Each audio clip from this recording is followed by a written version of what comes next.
Eto guys, ituro ko sa inyo kung paano nga ang mabilis na paraan sa pagtanim nga ng guyabano. So una lamang nga ay balatan lamang nga natin itong puno ng guyabano. Ayan.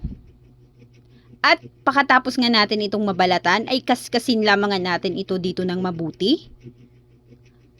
At gamit lamang nga ang carrots, ikat lamang nga natin ito. At ikat din nga natin ito sa gitna. At maglagay lamang nga tayo dito ng butas sa gitna niya. At gamit lamang nga ang tali, ay itali natin ito dito nga sa puno ng guyabano at ikat na nga natin ito.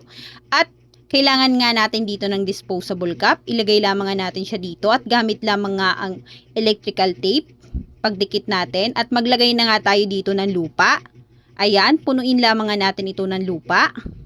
At pakapuno nga natin dito ng lupa, ay buhusan lamang nga natin ito ng kaunting tubig at takpan lamang nga natin ito. Ayan.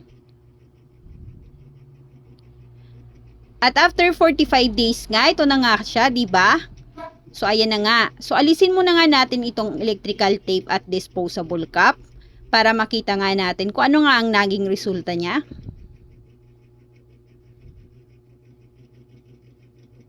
At eto na nga siya, di ba?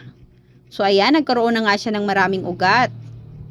So, ikat na nga natin siya dito para malipat na nga natin siya. Ayan, para maitanim nga ulit natin siya. At ito na nga. So, ilagay na nga natin siya dito sa paso. At pakatapos nga, ay tabunan na nga natin ito ng lupa. Ayan, ganito lamang nga ang proseso. At ito na nga siya, diba? Diligan lamang nga natin ng tubig. Yan. At after 235 days nga, ito na nga ang kanyang mga bunga.